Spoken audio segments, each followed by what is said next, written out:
I normally don't do these kinds of spoiler warning stuff, but since the episode has not been officially released yet, as of recording, I would like to clarify that I am going to be talking about what happens in the Season 2 finale of Amphibia called True Colors.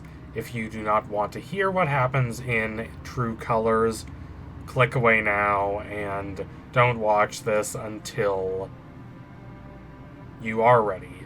And if you're not going to find out what happens in the episode until it airs officially, that's perfectly fine. I respect your decision. Just know that that might be a while in the future, especially if Disney is in fact censoring the episode, as I believe it is. And I, for one, am going to keep making videos about Amphibia for the foreseeable future. Alright, here we go. Marcy's betrayal is finally here, if it's even right to call it a betrayal. It is everything I hoped for. It is everything I hoped it would be. Now, that might sound a little macabre at first, but what I mean is that it does not fall into sentimental generalities. When we say betrayal, what do we actually mean?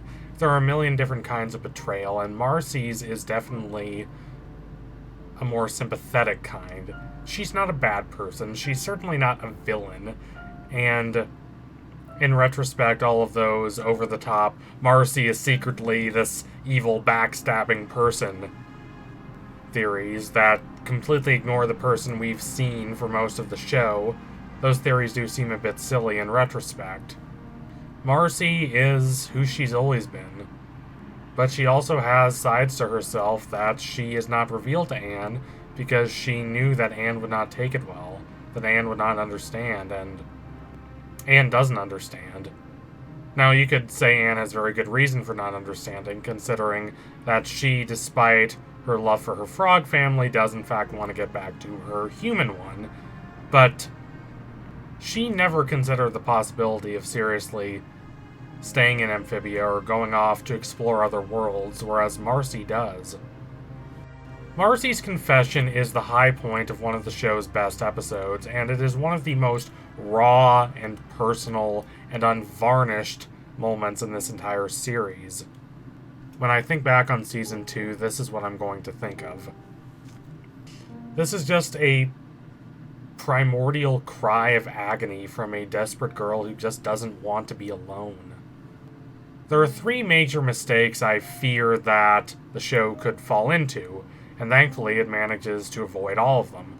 The first is that the whole Marcy betrayal idea would be nothing but a red herring, and looking back on Season 2, we would all be very silly for buying into that theory.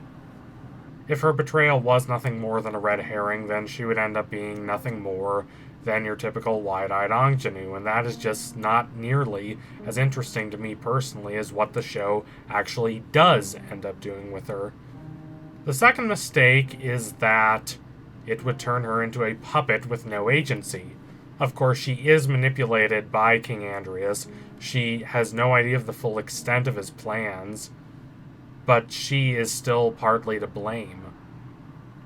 The third mistake would, of course, be having her betray the gang, but turning her into a cold-hearted villain who's been evil this whole time. That would be a fundamental betrayal of the character. Thankfully, the show doesn't fall into any of these lapses, but that only makes it competent. What makes it excellent is how it is able to imbue Marcy's confession with such pathos. It's able to make us empathize with her to such an astonishing degree. She's desperate to convince her friends that, yes, her plan is actually for the best. It will actually benefit them. But even as she says this, she knows that's not going to work, and she watches that plan disintegrate before her very eyes. This disintegration has two major components. The first and more obvious one is Andrias betraying her. He pretended to be this nice, kind-hearted father figure to her, and in the end, he stabbed her in the back. First metaphorically, and then literally. He pretended that he would take the trio with them, and they could explore other worlds and have new fascinating adventures, and never have to return to Earth. This could be their life, the life of an explorer. But why does she want this? She wants adventure, and she wants wonder and awe, yes. But what she really wants is more than that. What she really wants is something that she's always lacked as a teenage girl who is going to have to move away from her friends. And that is control. She's really the only one who really at her heart wants control. Sasha says she wants control, and the others certainly think she does. But that's not really true. We've seen that time and time again throughout Season 2B, and it's emphasized again in the season finale. She has all these opportunities to take control and to play the role of that iron-fisted, narcissistic leader of the friend group, but that's not her. It's even referenced in the line of her song, Heartstomper, a line that I think a lot of people look over, which is along the lines of, you can tell me that that's not me, but I can play the part. It is a part that she's playing, and it's not a wholly satisfying one. As she admits during Battle of the Bands, it's exhausting. What she wants is what she believes is best for her friends. Sometimes that does involve her taking control, but control is not really what she wants. What she wants is a close relationship with her friends. She wants them to think of her as a good and heroic person. And when they don't, she doesn't know what to do with herself. As is demonstrated in True Colors, she finally wins. She takes over the kingdom, and she has absolutely no idea what to do with herself. What is she thinking about? She's thinking about Anne, even though Anne said some really horrible things to her. Some of them deserved, some of them not, but horrible things nonetheless, while breaking off her friendship with Sasha. Grime tells Sasha to just stop caring what Anne thinks, but Sasha can't. She doesn't really want power. Why would she? She's always had sort of power. We don't know a lot about her, and I highly doubt her home life was in any way perfect, but she always was able to play the role of this heroic, at least in her mind, person. This person who comes in and takes charge and lays down the rules and tries to help those she cares about. As Diotima tells Socrates in Plato's Symposium, if we want beauty, that is because we don't have it. We don't want what we already have. Sasha has power, so why would she be driven by a desire for power? Marcy is the one who really wants power and control because she has never had that in her life. That's why she takes to games, because they offer her that control that she does not have in reality. And in Amphibia, she does glimpse the chance to have that control. Why would she turn that down? That Andrias betrays her is unfortunate from Marcy's perspective, but from the perspective of us, the audience, it's not exactly unpredictable. Even considering this betrayal, however, which does hurt Marcy, because she thought she'd finally found an authority figure who cared what she thought and actually wanted to listen to her as a real person and not just a child to be dealt with.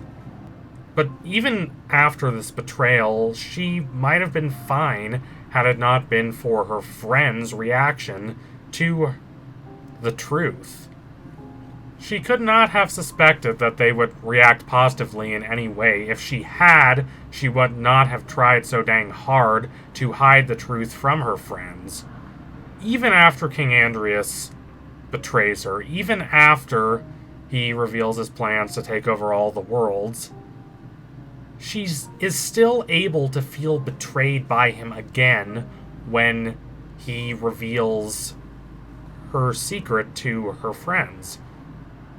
Even though she knows at this point that he's not a good guy, she still pleads with him to not reveal her secret. That's how ardently she wants to protect that secret. As she reveals, there is nothing she wants less than to be alone. But as she speaks, her friends retreat from her, and the camera frames her completely alone. She falls to her knees, and she's covered in shadow, and tears stream down her face. Marcy has been intentionally passive for the last couple episodes. Certainly since the trio reunited, she's been trying to withhold her opinion and keep quiet, and not say anything that's going to offend anyone. But here, she has no choice, so she just bursts out in this paroxysm of emotion. She tries desperately to ameliorate their anger. She pleads with them. She says that, hey, maybe this was actually a good thing. You two have grown so much. And you, Anne, you've met Sprig and your frog family, and that never would have happened were it not for me, were it not for me trapping you here. This also adds a whole other dimension to Marcy being so dang happy when we see her in Marcy at the Gates that Anne found a surrogate frog family. It lessens her guilt at stranding Anne in an unfamiliar world. It allows her to think that, hey, maybe this is better for everyone, not just me. Now, these kinds of outbursts are very much not what we have come to expect from Marcy. Nonetheless, they are heartening in a way. As chilling as they can be, it's nice to see Marcy actually express herself and actually give opinions that aren't about just trying to stop Anne and Sasha from killing each other or just trying to solve puzzles. We see her as an actual person defining herself outside merely her relations to Anne and Sasha. This is what she thinks. This is about what she wants. It breaks the heart of her friends, but it honestly vastly increases the respect I have for her as a character. What we hear her say is pure Marcy. It's pure her. It's desperate, but she's at least defining herself by what she wants instead of merely by what she believes will be acceptable considering the expectations of her friends. The easy reaction to her